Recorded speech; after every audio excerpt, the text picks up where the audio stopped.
নমস্কাৰ বন্ধুসকল, আজি পুনৰবাৰ আপোনালোকক স্বাগতম জনাইছো মোৰ চেনেল নিতুজ টেকলৈ। বন্ধুসকল, এতিয়া আপোনালোকে চাই আছে প্ৰযুক্তি কথা খণ্ড 14 মানে 14 নম্বৰ এপিসোডটো আপোনালোকে এতিয়া চাই আছে। আৰু এই প্ৰযুক্তি কথা খণ্ড 14ত আজি পুনৰবাৰ আপোনালোকৰ কাৰণে 10টা লেটেষ্ট টেক নিউজ লৈ আহিছো। আৰু এই 10টা লেটেষ্ট নিউজৰ প্ৰথমটো টেক নিউজ হ'ল যে স্যামসাঙে আমাৰ ভাৰতবৰ্ষৰ ইণ্ডিপেণ্ডেন্স ডেৰ কাৰণে স্যামসাঙে ইণ্ডিপেণ্ডেন্স ডে অফাৰ লৈ আহিছে 31 আগষ্টলৈকে। আৰু আপোনালোকে এই স্যামসাঙৰ ইণ্ডিপেণ্ডেন্স ডে অফাৰত বিভিন্ন ধৰণৰ প্ৰডাক্টসমূহত অফাৰ পাব, ৰেফ্ৰিজাৰেটৰত, টিভিত, মোবাইলত মানে স্মাৰ্টফোনসমূহত, আৰু বিভিন্ন ধৰণৰ EMI অপশ্যন এই স্যামসাঙৰ ইণ্ডিপেণ্ডেন্স ডে অফাৰত এভেইলেবল হ'ব। এতিয়া মই আছো 2 নম্বৰ টেক নিউজলৈকে। Redmi 9 Prime স্মাৰ্টফোনটো লঞ্চ কৰিছে ভাৰতবৰ্ষত। আৰু এই স্মাৰ্টফোনটোত আপোনালোকৰ কোৱাড কেমেৰা সেটআপ থাকিব, 13 মেগাপিক্সেল প্ৰাইমাৰী কেমেৰাটো plus 8 megapixel wide angle camera, 5 মেগাপিক্সেলৰ মেক্ৰ কেমেৰা আৰু 2 মেগাপিক্সেলৰ এটা ডেপথ সেন্সৰ থাকিব বুলি জানিব পৰা গৈছে। আৰু লগতে বন্ধুসকল, এই স্মাৰ্টফোনটোত 8 মেগাপিক্সেল ফ্ৰণ্ট কেমেৰা এটা থাকিব আৰু ইয়াৰে ফ্ৰণ্টৰ ফালে 6.53 ইঞ্চি ফুল HD প্লাছ IPS ডিসপ্লে থাকিব। আৰু ইয়াতে Corning Gorilla Glass 3 প্ৰটেকশ্যন থাকিব। আৰু লগতে বন্ধুসকল, এই স্মাৰ্টফোনটোৰ ষ্টাৰ্টিং প্ৰাইচ মানে 4+64GB ভেৰিয়েণ্টৰ মূল্য হ'ব 9,999 টকা বুলি জানিব পৰা গৈছে। এতিয়া মই আছো 3 নম্বৰ টেক নিউজলৈকে।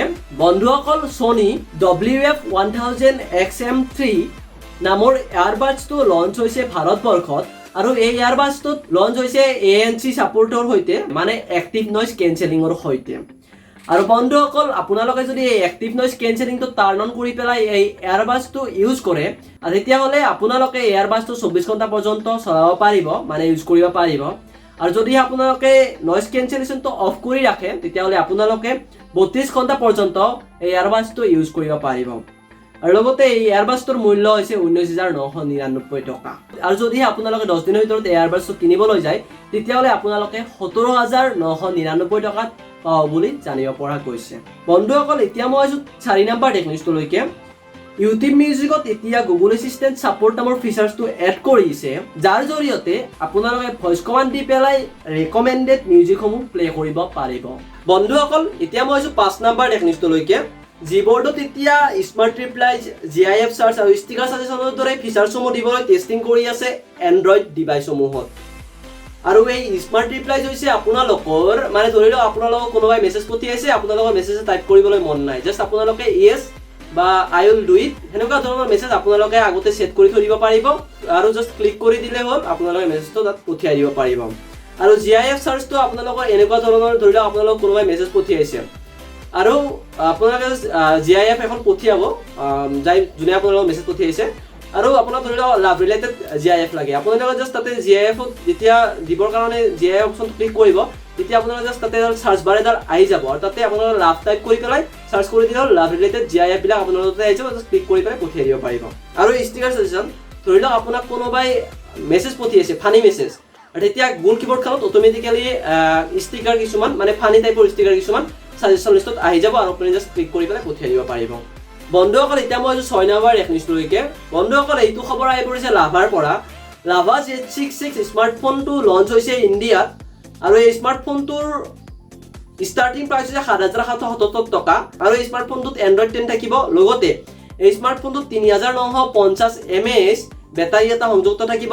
আৰু এই স্মাৰ্টফোনটোত আপোনালোকৰ 13 মেগাপিক্সেল ডুৱেল কেমেৰা দিব।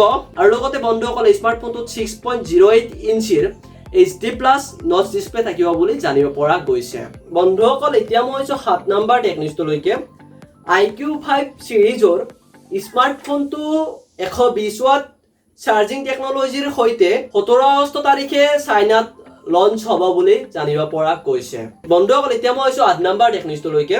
বন্ধুসকল, আপোনালোকে সকলোৱে গম পায় যে 59টা চাইনিজ এপ আমাৰ ভাৰতবৰ্ষত বেন হৈছিলে কেইদিনমান আগতে, আৰু তাৰপিছত 47টা ক্লোন এপ আমাৰ ভাৰতবৰ্ষত বেন কৰা গৈছিলে।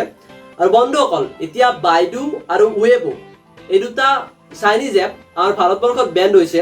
আৰু লগতে এই এপ দুটা আপোনালোকে যদি প্লে ষ্টৰত আৰু এপল এপ ষ্টৰত বিচাৰে, তেতিয়াহ'লে আপোনালোকে এই এপকেইটা বিচাৰি নাপাব।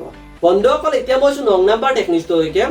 অতি সোনকালে হোৱাটছএপত চাৰ্চ দ্য ৱেব নামৰ ফিচাৰটো এভেইলেবল হ'ব, আৰু যাৰ জৰিয়তে আপোনালোকক কোনোবা এটা মেছেজ ফৰৱাৰ্ড কৰি দিছে, সেই মেছেজটো আপোনালোকে ভেৰিফাই কৰি চাব পাৰিব যে এই মেছেজটো সঁচা নে মিছা বন্ধুসকল এতিয়া মই আছো 10 নম্বৰ টেক নিউজ অৰ্থাৎ শেষৰটো টেক নিউজলৈকে বন্ধুসকল OnePlus Nord স্মাৰ্টফোনটোৰ ওপেন সেল 4 আগষ্ট তাৰিখৰ পৰা হ'ব বুলি জানিব পৰা গৈছিলে কিন্তু বন্ধুসকল এই স্মাৰ্টফোনটোৰ যোনটো ওপেন সেল এটো পষ্টপন কৰিছে 6 আগষ্ট তাৰিখলৈকে মানে 6 আগষ্ট তাৰিখৰ পৰা এই OnePlus Nordৰ ওপেন সেল আৰম্ভ হ'ব আৰু এই স্মাৰ্টফোনটো আপোনালোকে Amazon Prime Day সেলত কিনিব পাৰিব বন্ধুসকল আজিলৈ ইমানে যদিহে আপোনালোকে মোৰ ভিডিওটো ভাল পালে তেতিয়াহলে লাইক কৰি দিব কমেন্ট কৰি জনাব কেনে পালে আৰু যদিহে আপুনি পোনপ্ৰথমবাৰৰ বাবে মোৰ ভিডিও চাই আছে তেতিয়াহলে মোৰ চেনেলটো সাবস্ক্ৰাইব কৰি কাষত থকা ঘণ্টা বটনটো দবাই দিব আজিলৈ ইমানে জয় আই অসম